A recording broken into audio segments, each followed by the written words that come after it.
আসসালামু আলাইকুম। এখন শুনবেন সংবাদ শিরোনাম। খালেদা জিয়াকে অতি গুরুত্বপূর্ণ ব্যক্তি হিসেবে নিরাপত্তা দেওয়ার নির্দেশনা উপদেষ্টা পরিষদের। এসএসএফ মোতায়েন, তারেক রহমানের ফেরার ব্যাপারে এখনো জানানো হয়নি সরকারকে। চাইলে ইস্যু হবে, কিন্তু এখনো চান নাই। আমার জানার মতো এখনো চান নাই। ওনার কাছে কোনো পাসপোর্ট আছে? এটা বলতে পারবো না আমি। তার মানে তারেক রহমানের আসেনি কোনো সুনির্দিষ্ট তথ্য নাই? না, কোনো তথ্য নেই। ত্রয়োদশ সংসদ নির্বাচন নিয়ে ইসির আগাম প্রস্তুতিতে ইউরোপীয় ইউনিয়নের সন্তোষ, চ্যালেঞ্জ মোকাবেলায় সহায়তা দেওয়ার বার্তা। ফেসবুকে আওয়ামী পন্থীদের কয়েক হাজার ভুয়া পেজ দিয়ে আক্রমণ অব্যাহত। টার্গেট করে অনলাইনে চালানো হচ্ছে মব ভায়োলেন্স, ক্ষতির শিকার বিভিন্ন সংবাদ মাধ্যম। তাদের কিছু স্পেসিফিক কিওয়ার্ড থাকে, যে ধরেন ফলস ইনফরমেশন ছড়াচ্ছে, প্রোপাগান্ডা ছড়াচ্ছে।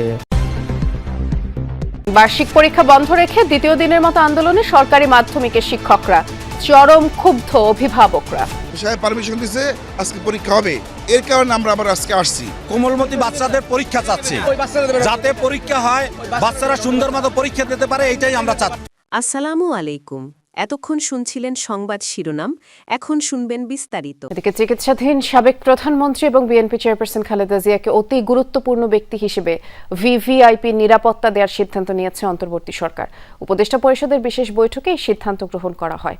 সকালে প্রধান উপদেষ্টার সভাপতিত্বে রাষ্ট্রীয় অতিথি ভবন যমুনায় উপদেষ্টা পরিষদের বিশেষ বৈঠক অনুষ্ঠিত হয়। এই সভায় তিনবারের সাবেক প্রধানমন্ত্রী, সাবেক রাষ্ট্রপতির স্ত্রী এবং বিএনপি চেয়ারপারসন বেগম খালেদা জিয়ার আশু রোগ মুক্তি কামনা করে দোয়া ও প্রার্থনা করা হয়। তাছাড়া জাতির কাছে তার জন্য দোয়া প্রার্থনার আহ্বান জানানো হয়। সভায় খালেদা জিয়ার বর্তমান শারীরিক অবস্থা বিবেচনায় হাসপাতালে তার নির্বিঘ্নে চিকিৎসা, প্রয়োজনে উন্নত চিকিৎসার জন্য বিদেশে নিয়ে যাওয়ার পরিকল্পনা, তার নিরাপত্তা, যাতায়াতের সুবিধা এবং উচ্চ মর্যাদা বিবেচনায় তাকে রাষ্ট্রের অতি গুরুত্বপূর্ণ ব্যক্তি অর্থাৎ ভিভিআইপি ঘোষণা করার সিদ্ধান্ত নেওয়া হয়। বৈঠক শেষে প্রেস ব্রিফিংয়ে এসব সিদ্ধান্তের কথা জানান পরিকল্পনা উপদেষ্টা ওয়াহিদ উদ্দিন মাহমুদ। জানান, এই সিদ্ধান্ত অবিলম্বে কার্যকরের জন্য সংশ্লিষ্ট সকল সংস্থাকে নির্দেশনা প্রদান করা হয়েছে। এ বিষয়ে খালেদা জিয়ার পরিবার এবং দল অবগত রয়েছে। এদিকে সরকারের সিদ্ধান্তের পর এরই মধ্যে বেগম খালেদা জিয়ার নিরাপত্তার দায়িত্ব নিয়েছেন এসএসএফ এবং পিজিআর সদস্যরা।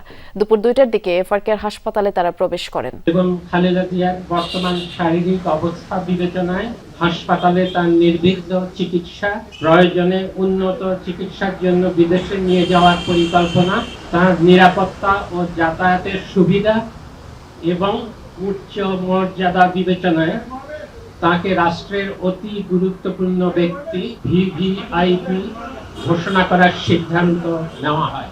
বিএনপির ভারপ্রাপ্ত চেয়ারম্যান তারেক রহমানের ঢাকা আসার ব্যাপারে এখনো অন্তর্বর্তী সরকারকে আনুষ্ঠানিকভাবে কিছুই জানানো হয়নি বলে জানিয়েছেন পররাষ্ট্র উপদেষ্টা তৌহিদ হোসেন। জানান, এখনো ট্রাভেল পাস চাননি তারেক রহমান, তিনি ট্রাভেল পাস চাওয়া মাত্রই ইস্যু করা হবে। আরও জানান, দল বা পরিবার সিদ্ধান্ত নিলে বেগম খালেদা জিয়াকে বিদেশ পাঠানোর প্রয়োজনীয় ব্যবস্থা নেবে সরকার। চাইলে ইস্যু হবে, কিন্তু এখনো চান নাই। আমার জানার মতো এখনো চান নাই। আসন্ন জাতীয় সংসদ নির্বাচন নিয়ে ইসির আগাম প্রস্তুতি দেখে সন্তুষ্টি প্রকাশ করেছে ইউরোপীয় ইউনিয়ন ইইউ। প্রধান নির্বাচন কমিশনার এএমএম নাসির উদ্দিনের সাথে বৈঠক শেষে ইইউ রাষ্ট্রদূত মাইকেল মিলার জানান, বৈঠকে জুলাই চার্টার নিয়ে আলোচনা হয়েছে এবং ইইউ অনেককেই এবার নিয়োগ দিচ্ছে নির্বাচন পর্যবেক্ষক হিসেবে। জাতীয় নির্বাচন ও গণভোট নিয়ে চ্যালেঞ্জ মোকাবেলায় লজিস্টিক সাপোর্ট দেবে ইউরোপীয় জোট। বলেন, ইসির প্রস্তুতি ভালো, তবে নির্বাচনের নিরাপত্তা নিয়ে চ্যালেঞ্জ আছে। এছাড়াও সকালে মাইকেল মিলারের নেতৃত্বে ইইউ 4 সদস্যের প্রতিনিধি দল বৈঠক করে ইসির সাথে। দুপুরের পর সিইসির সাথে বৈঠকে বসেছে এনসিপির একটি প্রতিনিধি দল। Meet with the chief of the Bangladesh Election Commission. As you know, the European Union supports timely, smooth and participatory elections, and we see in such elections the great opportunity for Bangladesh to reset the narrative in terms of its own democratic path. যুগ্ম আহ্বায়ক খালেদ সাইফুল্লাহর কাছ থেকে আমরা জানতে পেরেছি যে আজকে আসলে তারা নির্বাচন কমিশনে আসছেন না। তবে নির্বাচন কমিশনে এর মধ্যে আরেকটি আমরা সর্বশেষ যেটি জানতে পেরেছি যে প্রধান নির্বাচন কমিশনারের কাছে নির্বাচন কর্মকর্তারা আসবেন এবং তারা হচ্ছে প্রধান নির্বাচন কমিশনারের যে কক্ষটি রয়েছে তার সামনে তারা অবস্থান করবেন এবং তারা অবস্থান করবেন আসলে বিভিন্ন ধরনের দাবি দেওয়া নিয়ে। যেসব দাবি দেওয়ার মধ্যে আছে নির্বাচন সার্ভিস কমিশন গঠন করা, সেই দাবিটি তারা উত্থাপন করবেন। এছাড়া বিভিন্ন বিভিন্ন ধরনের আপগ্রেডেশন সহ আরও তাদের বেশ কিছু তাদের পেশা সংশ্লিষ্ট বেশ কিছু দাবি দেওয়া নিয়ে তারা আজকে প্রধান নির্বাচন কমিশনের সাথে তারা দেখা করতে চান এবং তারা সিইসির রুমের সামনে তারা অবস্থান কর্মসূচি একটি ঘোষণা দিয়েছেন, সেটা আমরা জেনেছি। এর আগে আমরা দেখেছি যে ইউরোপীয় ইউনিয়নের একটি প্রতিনিধি দল 4 সদস্যের একটি প্রতিনিধি দল সকালে এসেছিল। পূর্বের শিডিউল যেটি ছিল সেই অনুযায়ী আসলে 11টার সময় সিইসির সাথে এই ইউরোপীয় ইউনিয়নের যে প্রতিনিধি দল তাদের বৈঠকটি হওয়ার কথা ছিল, সেটি হয়েছে। সামাজিকভাবে কোণঠাসা হয়ে এখন অনলাইনে সক্রিয় থাকার চেষ্টা করছে আওয়ামী লীগ। নানা ফেক পেজ অ্যাকাউন্ট খুলে এখন আওয়ামী বট বাহিনী চালাচ্ছে অনলাইন মব। ভাইরাসের মতো ছড়িয়ে পড়া এসব ফেক পেজ এবং অ্যাকাউন্টের কারণে ক্ষতিগ্রস্ত হচ্ছে দেশীয় বিভিন্ন সংবাদ মাধ্যম। কিভাবে অনলাইনে জেগে থাকার প্রচেষ্টায় আওয়ামী লীগ কিভাবেই বা পরিচালিত হচ্ছে সব পেজ, জানবো সুমাইয়া ঐশীর রিপোর্টে। রাজপথে ক্ষণিকের ঝটিকা মহড়া, কর্মফলে নির্বাসিত জীবন আর মুখ লুকিয়ে স্লোগান, এই হচ্ছে বর্তমানে আওয়ামী লীগের সামাজিক ও রাজনৈতিক অবস্থান। সশরীরে জনগণের মুখোমুখি হওয়ার সুযোগ হারিয়েছে দলটি, তাই এখন মুখ লুকিয়ে অনলাইনে চলছে গুপ্ত হামলা বা অপারেশন অনলাইন মব। কি এই অনলাইন মব তা জানতে গেলে নজর দিতে হবে ডিসমিস ল্যাবের একটি প্রতিবেদনে। 30 নভেম্বর প্রকাশিত এই প্রতিবেদনে বিশ্লেষণ করা হয়েছে আওয়ামীপন্থী প্রায় 1000 ফেক পেজ এবং অ্যাকাউন্টের রহস্যজনক কার্যক্রম। আওয়ামী লীগ বিরোধী যে কোনো সংবাদ বা সোশ্যাল পোস্ট পেলেই এসব অ্যাকাউন্ট থেকে একযোগে আক্রমণ করা হচ্ছে। এমন কয়েক হাজার অ্যাকাউন্টের মধ্যে এবার একটি অ্যাকাউন্টের অ্যাক্টিভিটি দেখা যাক। ডিসমিস ল্যাবের ফেসবুক পেজের রিভিউ অপশনে অপতথ্য এবং প্রোপাগান্ডা ছড়ানোর অভিযোগ করেছে এই অ্যাকাউন্টটি।